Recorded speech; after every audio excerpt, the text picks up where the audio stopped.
Nawad-an kog pamilya tungod sa Pasko. Christmas, happy kaayo paminawon DJ Sam, di ba? Labi na sa mga bata, daghag regalo, daghag pagkaon, magkauban ang tibuok pamilya. Ana pud ang amua sa una DJ Sam. Isa pud ko sa sobrahan ka-excited kung muabot na ang Pasko. Kaniadto to, pero sukad nahitabo ang karumal-dumal sa akong pamilya. Kapungot ug tumang kaguol na ang nipuli nga akong gibati. Maayong adlaw kanimo DJ Sam ug sa imuhang mga suking tigpaminaw. Itago na lang ko sa pangalang Jervin. 43 anyos ko DJ Sam, biyudo ug wa nay pamilya.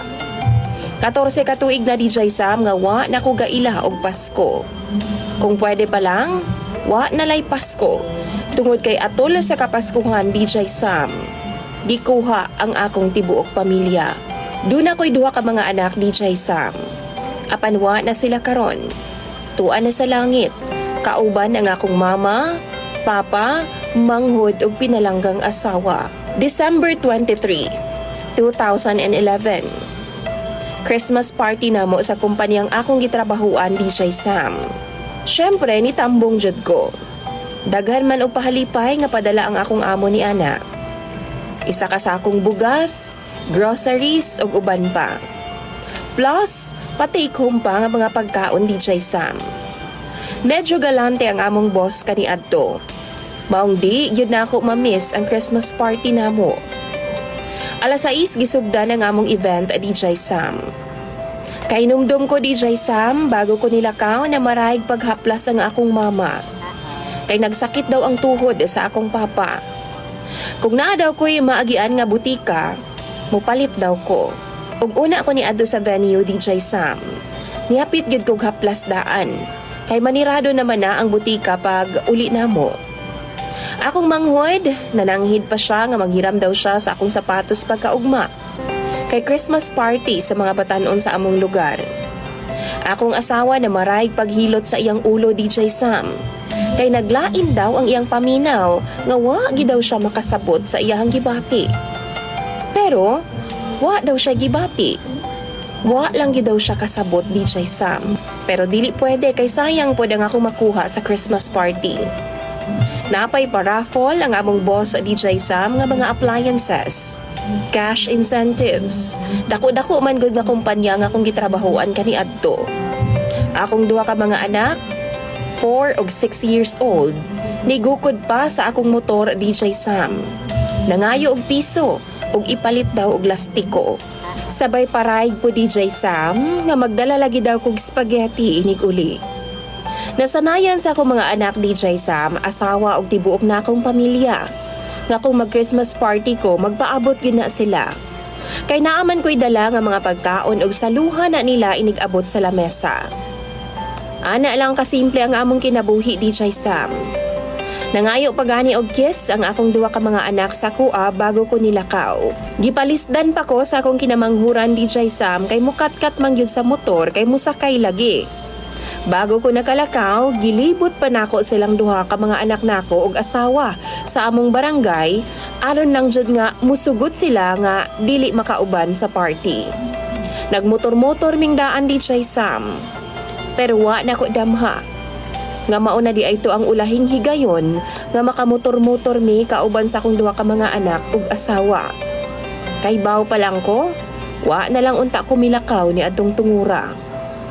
Bago ko nitalikod DJ Sam, nakita pa na ako ang senya sa akong amahan nga lechon lagi daw. Mamalot ko. Tuod man bandang alas 2 sa kadlawon DJ Sam. Nahuman na ang among paraffle. Nakakuha kog washing machine, bugas, pa-cash. Maong happy kaayo ko DJ Sam. Pero ambot ba ni adtong tungura, bisan daghan ko og nakuha. Dili na ako ma-explain ang akong gibati. Gikulbaan ko pag-ayo DJ Sam nga mura bitaw og kaulio na dayon ko. Wa gid ko magdugay tuo DJ Sam. Wa na ko mitubay og inom sa akong mga kauban kay naa may palibre pod nga mga beer si boss para sa tanan. Sigihan gani ko nilagkan siya nga mura daw kog others. Karon lang daw ni, pero wa na ko nagpatintal sa ilaha DJ Sam. Ug ako na lang giingnan nga naglain ang lawas sa akong asawa. Huna-huna gani na ako DJ Sam, buntis si Mrs. Kay pila ka adlaw siyang galuya ug murabag daghan kayog problema. Pero di daw niya ma-explain DJ Sam ang iyang gibati.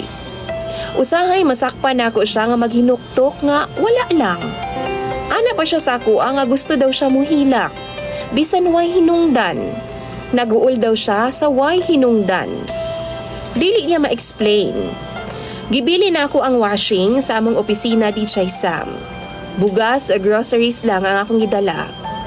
Pero 100 metros pa lang, una ang among balay DJ Sam. Natingan ako, nganong naay daghang tao sa among gawas sa balay. Naay patrol car sa gawas. Tingala ko ngano, unsa di ay nahitabo. Ni kanaog ko sa motor DJ Sam ug gisugat dayon ko sa akong ig-agaw. Gitapi ko niya sa abaga ug giingnan nga magmalig-on daw ko sa akong masaksihan. Miana pa siya, gikasubo namo gaw ang nahitabo sa atong pamilya. Tingala ko DJ Sam, akong ig-agaw nga layo man ang ilang balay sa amua, distansya pa ba? Pero nganong niabot siya dito? Unsa di ay nahitabo? Wa ko niya gitubag pero gialalayan ko niya pasud sa among balay. Didto na ko nakulbaan DJ Sam. Diyang nakita nako nga gikulong na ang among balay. Niagi mi sa mga tao nga nagtapok pasulod sa among balay DJ Sam. Dili na nako halos kaya. Kay murag lain na gyud kaayo nga akong hunahuna. Namugnaw nako nga nangurog na. Wa na ko makasabot sa akong gibati. Daghan kog pangutana pero di ko ginatubag sa akong ig-agaw.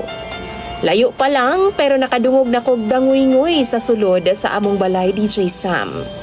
Ug pagsud na ako sa among panimalay, nakita na ako ang akong manghod nga nagbuyod sa sala. Naglunang sa iyang kaugalingong dugo DJ Sam. Katag kaayo nga among panimalay. Wa na ang among TV o computer. Sa CR, tuapod ang akong papa, naglunang pod sa iyang kaugalingong dugo.